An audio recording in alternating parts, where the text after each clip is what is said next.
मरियम नवाज से पूछा गया आज से 10 साल पहले कि मरियम ये बताएं कि ये जो लंदन में महंगे महंगे महंगे अरबों रुपए के फ्लैट हैं, लंदन के सबसे महंगे इलाके में फ्लैट हैं, मरियम बताएं ये फ्लैट आपके हैं या नहीं है? तो मरियम क्या जवाब देती, जरा आप ये सुनें। इस तरह मुझे लगा कि आप लोगों को बेवकूफ नहीं बना सकते। मेरी सेंट्रल लंदन में प्रॉपर्टीज तो दूर की बात है, मेरी पाकिस्तान में भी कोई प्रॉपर्टी नहीं है। मैं अपने वालिद के साथ है और मुझे समझ नहीं आई कि मेरी और मेरी वालदा की और बहन भाइयों की प्रॉपर्टीज ये कहाँ से निकाल के ले आए हैं। मेरे नाम पाकिस्तान में कोई प्रॉपर्टी नहीं है, ये तो इंग्लैंड की बात है। शरकपुर, बेचारी मरियम की लंदन तो छोड़ो, बेचारी की पाकिस्तान में भी कोई रहने के लिए जगह नहीं है। बहुत हम सबको अब उसकी शक्ल तो नहीं दिखाई, लेकिन मैं अगर उसकी शक्ल देखते ना तो मैं पक्का पता है कि आप सब ने आंसू रोने थे। ओ बेचारी, क्या मरियम को हो गया। लेकिन ये जो मेरी बहनें बैठी हैं, इन सबको पता चल जाना था कि 2 नंबर काम है। अच्छा जी, आप बताओ उसके बाद क्या हुआ शरकपुर? उसके बाद क्या होता है? उसके बाद होता यह है उसकी बदकिस्मती कि 4 साल के बाद एक बैनुल अक़वामी इंकशाफ हो जाता है। बड़े बड़े दुनिया के नाम, प्राइम मिनिस्टर, वजीर दुनिया में जिन्होंने छुपाए हुए थे अपने असासे बाहर के मुल्कों में, ऑफशोर अकाउंट्स में। पैनमा एक जगह है जिधर ऑफशोर अकाउंट्स होते हैं।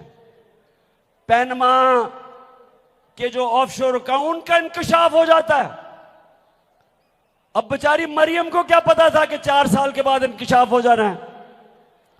तो जब वो इंकशाफ होता है तो जनाब वो उनसे पूछते हैं मरियम के भाई से कि जनाब आपका नाम आ गया है इंकशाफ में। वो जो 4 बड़े बड़े महलात हैं उसकी मालिका मरियम है।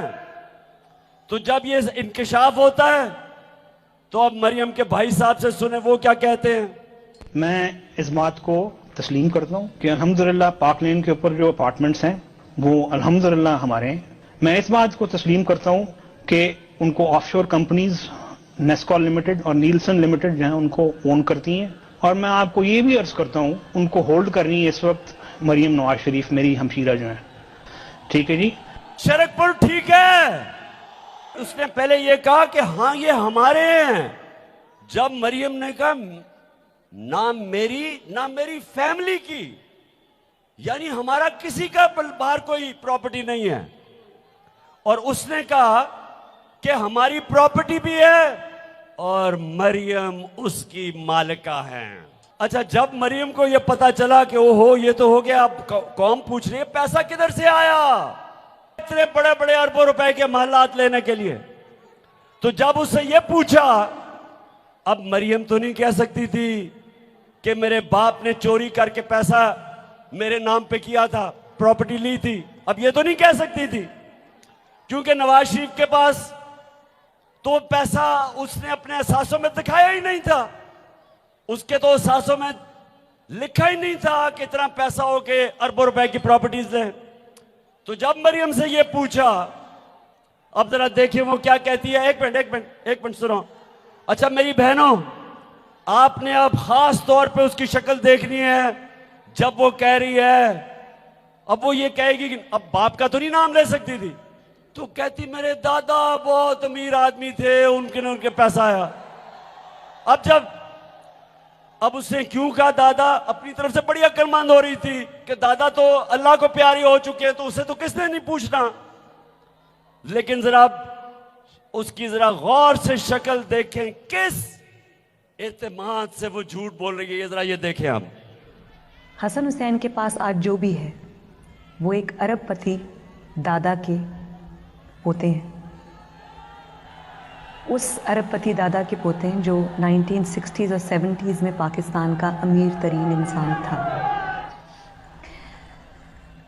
ये जो एसेट्स हैं, ये जो बिज़नेस के लिए पैसा है, ये सारा दादा से डायरेक्टली बच्चों को ट्रांसफ़र हुआ। सुन लिया, सुन लिया कि दादा अरबोपति हमारा दादा, अब तो वो दुनिया में है नहीं, लेकिन वो खुद ही बता देता मैं कितना अरबोपति हूं।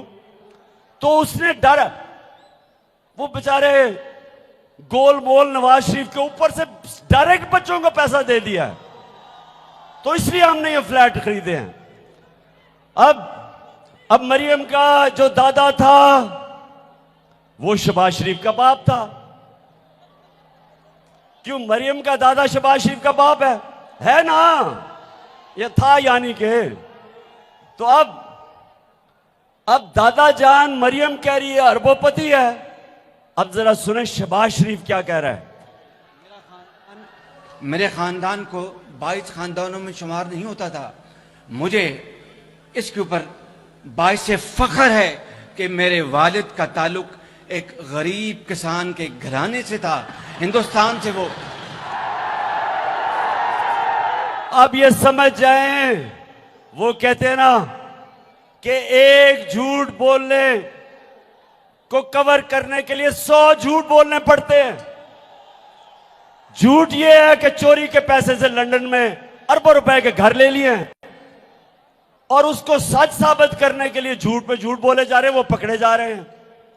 लेकिन सबसे अफसोस की बात यह कि जनाब नैब से जब वो पूछता है जज, सुने जरा शर्क पर सुनो, नैब से जब जज पूछता है कि जनाब आप साबित कर सकते हैं कि ये नवाज शरीफ के 4 बड़े बड़े महलात हैं, जज पूछता है, तो वो कहता है जी मैं नहीं साबित कर सकता, क्योंकि मैच फिक्स था, अपना ये नैब का हेड बनाया हुआ था। कहता जी मैं नहीं पूछ सकता। तो जब ये खुद वो कह रहे हैं कि हमारे घर आए, खुद कह रहे हैं कि हमारे 4 फ्लैट हैं, और वो कह रहे हैं कि नहीं जी मैं साबित नहीं कर सकता।